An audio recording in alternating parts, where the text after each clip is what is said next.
Hello friends, welcome to my YouTube channel biology study. I am Meena Chaudhary. तो हमारा chapter चल रहा था molecular basis of inheritance from NCERT of class 12th biology, जिसके हमने कुछ पार्ट्स कंप्लीट कर लिए हैं, जिसमें हमने लास्ट वीडियो में पढ़ा था ट्रांसक्रिप्शन यूनिट के बारे में। आज हम स्टार्ट कर रहे हैं transcription unit and the gene. ठीक है, तो हमने देखा तो जो ट्रांसक्रिप्शन यूनिट है वो होता क्या है कि जो डीएनए है उसका वो सेगमेंट या फिर वो पार्ट जो क्या कर रहा है आरएनए बनाने में इन्वॉल्व हो रहा है, यानी कि आरएनए बना रहा है, उसको हम लोग ने बोला था ट्रांसक्रिप्शन यूनिट, जिसमें हमने थ्री जो पार्ट्स हैं उसके थ्री रीजन्स वो पढ़े थे, जिसमें एक था प्रोमोटर, सेकेंड उसमें था स्ट्रक्चरल जीन और थर्ड था टर्मिनेटर। ठीक है, तो अब हम देखते हैं जो जीन है वो क्या होते हैं। जो जीन है वो क्या है, डीएनए की फंक्शनल यूनिट, यानी कि जो इनहेरिटेंस का मेनली जो काम कर रही है वो कौन कर रहा है, जीन्स कर रहे हैं। ठीक है, तो हमारी बॉडी में पाए जाते हैं क्रोमोसोम्स, कितने 23 पेयर, यानी कि टोटल 46 जो क्रोमोसोम्स हैं वो पाए जाएंगे हमारे जो ह्यूमन बॉडी है। ठीक है, उसमें अब जो क्रोमोसोम्स हैं उनके अंदर पाए जाते हैं डीएनए। ठीक है, और डीएनए के अंदर प्रेजेंट होते हैं जीन्स, और जो जीन्स हैं वो क्या कर रहे हैं, इनहेरिटेंस करवा रहे हैं। ठीक है, तो जो इनहेरिटेंस है वो मेनली कौन करवा रहा है, जीन करवा रहा है, लेकिन बोला जाता है कि जो इनहेरिटेंस है वो कौन करवाता है, डीएनए। तो डीएनए ऑफ कोर्स करवाया, क्योंकि डीएनए के अंदर ही तो प्रेजेंट है ना जीन्स, इसीलिए जो मेनली इनहेरिटेंस का काम कर रहा है वो है जीन। वही क्या कर रहा है, आगे जो एक जनरेशन से दूसरी जनरेशन में जो कैरेक्टर्स है उनको ट्रांसफ़र कर रहा है। ठीक है, अब हम रीड आउट कर लेते हैं। A gene is defined as an functional unit of inheritance. तो जीन क्या है, फंक्शनल यूनिट है इनहेरिटेंस की। इनहेरिटेंस क्या होता है, एक जनरेशन से जब दूसरी जनरेशन में कैरेक्टर्स का ट्रांसफ़र होता है उसी को बोलते हैं इनहेरिटेंस। ठीक है, through there is a no ambiguity that the genes are located on DNA. तो इसमें कोई भी डाउट नहीं है। एम्बिगिटी का क्या मतलब है, डाउट। ठीक है, तो मतलब बिना किसी डाउट के हम ये कह सकते हैं कि जो जीन्स हैं वो कहाँ पाए जाते हैं, डीएनए के अंदर।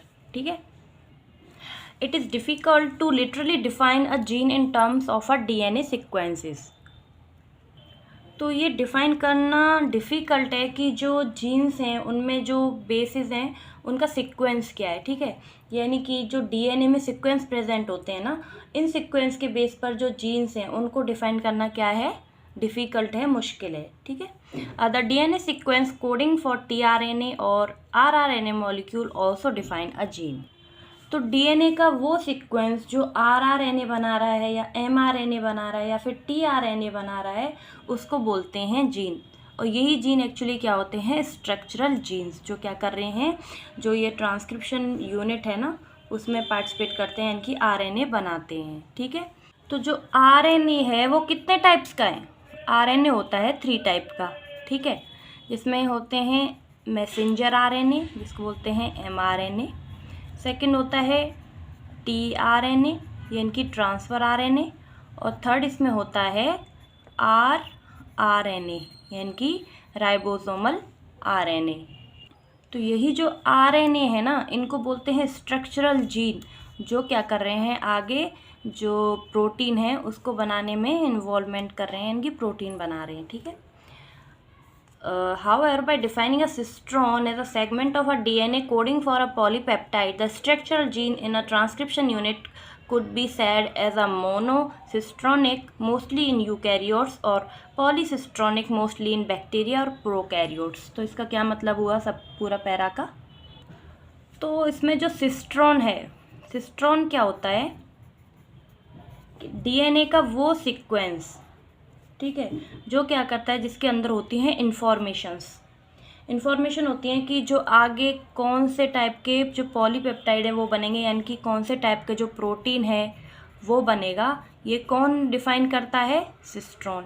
किसके अंदर होती है इन्फॉर्मेशन, सिस्ट्रॉन्स के अंदर। ठीक है, तो सिस्ट्रॉन क्या है, एक सेगमेंट है डीएनए की जो किसको कोड कर रही है, पॉलीपेप्टाइड को या फिर प्रोटीन्स को। ठीक है, कि आगे किस तरह का जो प्रोटीन है वो बनना है, ये इन्फॉर्मेशन किसके अंदर पाई जा रही है, सिस्ट्रॉन के अंदर। ओके, अब क्या हुआ, जो इसमें जो मोनोसिस्ट्रॉनिक और पॉलीसिस्ट्रॉनिक है इनका मतलब क्या है, कि जो जैसे ये है कि डीएनए की सेगमेंट, ये क्या है, डीएनए। अब इसका ये पार्ट जो है ये हो गया है स्ट्रक्चरल जीन। ठीक है, अब ये जो स्ट्रक्चरल जीन है इस पे ये क्या पाए जा रहे हैं, सिस्ट्रॉन्स। ठीक है, अब जो ये सिस्ट्रॉन है ये है दो टाइप्स के, मोनोसिस्ट्रॉनिक और पॉलीसिस्ट्रॉनिक। तो जो ट्रांसक्रिप्शन यूनिट है उसके अंदर जो स्ट्रक्चरल जीन है अगर वो मोनोसिस्ट्रॉनिक है, यानी कि जो यूकैरियोट्स हैं उनके अंदर पाया जाता है मोनोसिस्ट्रॉनिक, और जो प्रोकैरियोट्स या बैक्टीरिया हैं उनके अंदर पाया जा रहा है पॉलीसिस्ट्रॉनिक। तो जो मोनोसिस्ट्रॉनिक है उसका मतलब क्या हुआ, ये क्या कर रहे हैं, जो सिंगल प्रोटीन है ना उसको बनाने के लिए क्या है, रिस्पॉन्सिबल। ठीक है, यानी कि ये एक ही टाइप का प्रोटीन बनाते हैं, तो ये क्या हो गए, मोनोसिस्ट्रॉनिक mRNA। और जो मैनी टाइप्स के प्रोटीन बना रहे हैं, यानी कि अलग अलग टाइप्स के जो प्रोटीन है वो बन रहे हैं, ठीक है, एक सिंगल स्ट्रक्चरल जीन से, तो उसको बोलते हैं पॉलीसिस्ट्रॉनिक। ठीक है, तो जो सिस्ट्रॉन है वो क्या है, एक तरह का जीन है जो कि दो टाइप्स का है, मोनोसिस्ट्रॉनिक एंड पॉलीसिस्ट्रॉनिक, जो कि क्या है, एक जो डीएनए पे प्रेजेंट होता है ना स्ट्रक्चरल जीन, जो मेनली आगे आरएनए बनाने में काम करता है स्ट्रक्चरल जीन, वही दो टाइप्स का है, मोनोसिस्ट्रॉनिक पॉलीसिस्ट्रॉनिक। जो मोनोसिस्ट्रॉनिक है वो तो यूकैरियोट्स में पाया जा रहा है, और जो पॉलीसिस्ट्रॉनिक है वो जो बैक्टीरिया और जो प्रोकैरियोट्स हैं उनमें पाया जा रहा है। ठीक है, जो पॉलीसिस्ट्रॉनिक है वो बहुत सारे प्रोटीन बनाता है अलग अलग टाइप्स के, लेकिन जो मोनोसिस्ट्रॉनिक है जो हमें है यूकैरियोट्स, हमें पाया जा रहा है मोनोसिस्ट्रॉनिक, यानी कि जो सिंगल प्रोटीन बनाने के लिए रिस्पॉन्सिबल है, एक ही टाइप का जो प्रोटीन बना रहा है उसी को बोलते हैं मोनोसिस्ट्रॉनिक। ठीक है, समझ आ गया ना।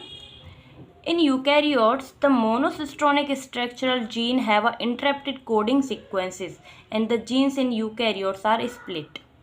तो अब जो ये मोनोसिस्ट्रॉनिक जो स्ट्रक्चरल जीन है यूकैरियोट्स में जो पाया जा रहा है, इनमें जो कोडिंग सीक्वेंस होते हैं वो इंटरप्टेड होते हैं। इंटरप्टेड मतलब कि जो बीच बीच में इसमें क्या होती हैं, रुकावटें आती हैं। ठीक है, इंटरप्टेड। एंड जो जीन है यूकैरियोट्स का वो क्या है, स्प्लिट है। स्प्लिट का मतलब क्या हुआ है, डिवाइड या फिर बटा हुआ। ठीक है, तो अब जैसे ये एक स्ट्रक्चरल जीन है, ठीक है, अब यहाँ पे जो ये पार्ट है इस तरह, दूसरा इसमें ये क्या आ गया, अब इसमें इंटरप्शन यानी कि रुकावट आ गई, फिर यहाँ पे दोबारा ये बन गया। ठीक है, अब फिर रुकावट आई, फिर बन गया यहाँ पे, तो ऐसे करके क्या हुआ, ये क्या बन गया, एक स्ट्रक्चरल जीन बन गया जो कि कैसा है, इंटरप्टेड और स्प्लिट है। अब क्या होगा, तो अब इस स्ट्रक्चरल जीन में क्या है कि जो ये स्ट्रक्चरल जीन है ये क्या है, छोटे छोटे पार्ट्स में डिवाइड है, बटा हुआ है। ठीक है, इसी का मतलब क्या है, ये क्या है, इंटरप्टेड कोडिंग सीक्वेंस है, और क्या है, स्प्लिट है। ठीक है, ये हो गया स्ट्रक्चरल जीन। अब क्या होता है, the coding sequence or expressed sequence are defined as exon. तो ये जो कोडिंग सीक्वेंस है जिसको हमने डार्क बनाया है, ये क्या हो जाते हैं, इनको नाम दिया गया एक्सोन। ठीक है, ये क्या है, एक्सोन, ये भी क्या है, एक्सोन। ठीक है, exons are said to be those sequence that appear in mature or processed RNA। अब जो ये एक्सोन्स हैं, अब हम आगे देखते हैं, जैसे ये एक्सोन है, इनके बीच में ये जो गैप है ये क्या है, इंट्रॉन। ठीक है, इसको बोलते हैं इंट्रॉन। फिर एक्सोन, फिर इंट्रॉन, फिर एक्सोन, फिर इंट्रॉन, फिर एक्सोन। ठीक है, अब क्या हो गया कि जो ये स्ट्रक्चर है mRNA का कैसा दिखेगा,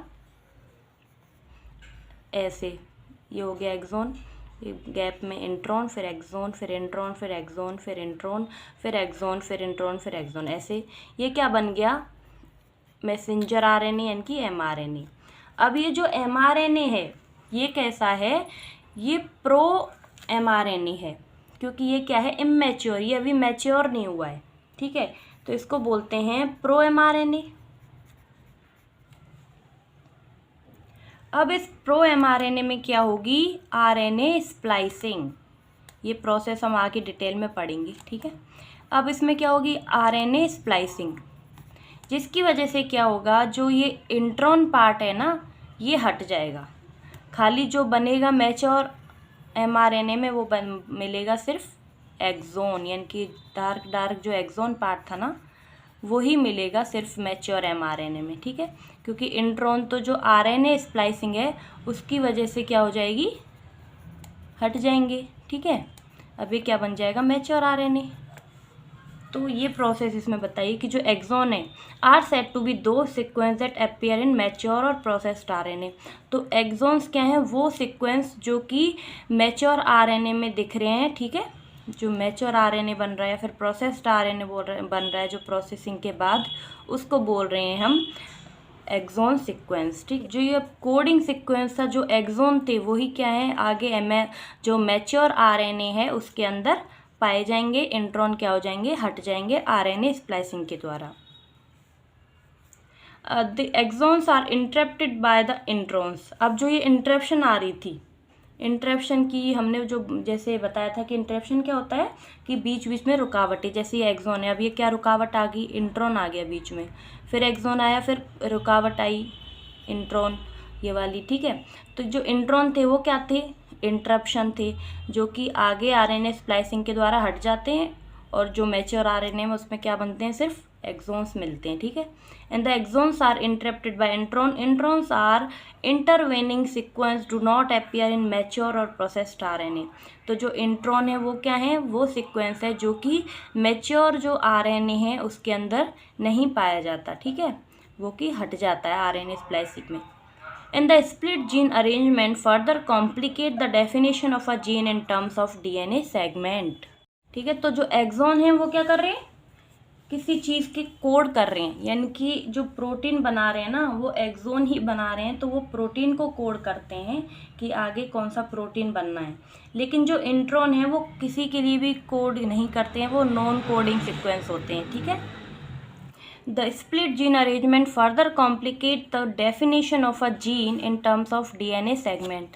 तो जो स्प्लिट जीन है यानी कि जो बटा हुआ है, डिवाइडेड छोटे छोटे पार्ट्स में, उसकी जो अरेंजमेंट है वो फिर से क्या है, कॉम्प्लिकेटेड है, क्योंकि जो जीन है उसकी डेफिनेशन जो डीएनए सेगमेंट पे जो सीक्वेंस है उसको डिफाइन नहीं कर पा रही है, तो इसीलिए वो क्या है, कॉम्प्लिकेटेड है, ठीक है। Inheritance of a character is also affected by a promoter and a regulatory sequence of a structural gene। तो इनहेरिटेंस का क्या मतलब हुआ, एक जनरेशन से दूसरी जनरेशन में जो कैरेक्टर पास होते हैं उसको बोलते हैं इनहेरिटेंस। तो जो कैरेक्टर्स का इनहेरिटेंस है ना वो इफेक्ट होता है प्रमोटर और जो रेगुलेटरी सीक्वेंस है ना स्ट्रक्चरल जीन में जो प्रेजेंट होते हैं उनके ऊपर, उसकी वजह से भी क्या होता है, वो इफेक्ट होता है। जैसे कि ये क्या है, ये है एक स्ट्रक्चरल जीन, ठीक है, ये क्या है, स्ट्रक्चरल जीन है। अब जो ये स्ट्रक्चरल जीन है इस पे प्रेजेंट होता है इधर प्रमोटर, ठीक है, ये क्या है, प्रमोटर। और जो रेगुलेटरी सीक्वेंस होता है जो इसके ऊपर प्रेजेंट होता है सीक्वेंस, वो भी क्या करते हैं, अफेक्ट करते हैं कि जो कैरेक्टर्स है उनका जो इनहेरिटेंस है उसको कैसे पास हो रहा है, नहीं हो रहा है, ये सब किसके ऊपर डिपेंड है, जो प्रमोटर और रेगुलेटरी सीक्वेंसेस हैं उनके ऊपर, ठीक है। जैसे जो स्ट्रक्चरल जीन है आगे क्या बनाता है, एमआरएनए। अब एमआरएनए आगे क्या बनाएगा, प्रोटीन, ठीक है। अब ये जो प्रोटीन है वो क्या करेंगे, आगे जो कैरेक्टर्स हैं उसको क्या करते हैं, एक्सप्रेस करते हैं, ठीक है। अब ये कैरेक्टर को एक्सप्रेस करेंगे आगे, तो जो इनहेरिटेंस है तभी हो पाएगी, ठीक है, क्योंकि कैरेक्टर एक्सप्रेस होंगे तभी तो इनहेरिटेंस होगी ना। तो अब इस पूरे का क्या मतलब हुआ कि जो प्रमोटर और रेगुलेटरी सीक्वेंस जो प्रेजेंट है स्ट्रक्चरल जीन में, वो क्या कर रहा है, जो ये सीक्वेंस है उसको क्या कर रहा है, कंट्रोल कर रहा है, ठीक है। Hence sometime the regulatory sequence are loosely defined as a regulatory gene even through the sequence do not code for any RNA or protein. तो अब जो ये प्रमोटर है जो स्ट्रक्चरल जीन पे प्रेजेंट हैं, अब ये क्या कर रहे हैं, आगे जो एमआरएनए बना रहे हैं, ठीक है, एमआरएनए क्या कर रहा है, आगे प्रोटीन बना रहा है। प्रोटीन क्या कर रहा है, जो कैरेक्टर्स हैं उनको एक्सप्रेस कर रहा है कि जो ये माँ के कैरेक्टर हैं या फिर जो फादर के कैरेक्टर हैं वो दिख रहे हैं। अब वो दिखेंगे तभी क्या होगा, इनहेरिटेंस होगा, यानी कि वो कैरेक्टर शो होंगे। तो उस पूरे पैरा का यही मतलब हुआ कि जो स्ट्रक्चरल जीन है ना उसके ऊपर जो प्रेजेंट हैं प्रमोटर एंड रेगुलेटरी सीक्वेंस, वो क्या कर रहे हैं, स्ट्रक्चरल जीन को कंट्रोल कर रहे हैं, ठीक है। अब जो रेगुलेटरी जीन है ना उनको हम लोग क्या बोल सकते हैं, रेगुलेटरी स्ट्रक्चर, एक ही बात है ये, ठीक है। क्योंकि जो रेगुलेटरी जीन होते हैं वो क्या करते हैं, जो दूसरे जीन्स हैं ना उनको कंट्रोल करते हैं, ठीक है। तो रेगुलेटरी जीन क्या हुआ, कभी जो आरएनए और प्रोटीन है वो रेगुलेटरी जीन नहीं बनाते, वो सिर्फ उनको क्या करते हैं, सीक्वेंस प्रोवाइड करते हैं।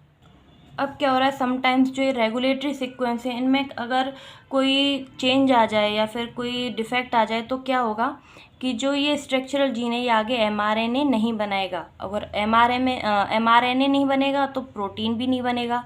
अब प्रोटीन नहीं बनेगा तो कैरेक्टर्स एक्सप्रेस नहीं होंगे, और कैरेक्टर्स एक्सप्रेस नहीं हुए तो जो इनहेरिटेंस है वो भी नहीं होगी। इसीलिए जो स्ट्रक्चरल जीन है वो किस पे डिपेंड करता है कि जो प्रमोटर और रेगुलेटरी सीक्वेंस है ना उसके ऊपर वो डिपेंड करता है। ठीक है, क्योंकि ये प्रमोटर और रेगुलेटरी सीक्वेंस क्या कर रहे हैं, जो स्ट्रक्चरल जीन है जो आगे एमआरएनए बना रहा है, प्रोटीन बना रहा है, इसको कंट्रोल कर रहे हैं।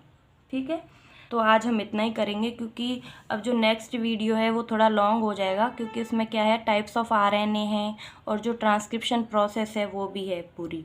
ठीक है, यानी कि प्रोकैरियोट्स और यूकैरियोट्स के अंदर ट्रांसक्रिप्शन कैसे होता है वो हम आगे पढ़ेंगे। इसीलिए आज हम इतना ही करेंगे। तो अगर पढ़ाई हुआ आपको अच्छा लगा हो तो प्लीज़ चैनल को लाइक शेयर एंड सब्सक्राइब करें, और कोई भी डाउट हो तो मुझे कमेंट बॉक्स में ज़रूर बताएं। ठीक है, तो मिलते हैं नेक्स्ट वीडियो में, तब तक के लिए bye bye, take care, thank you.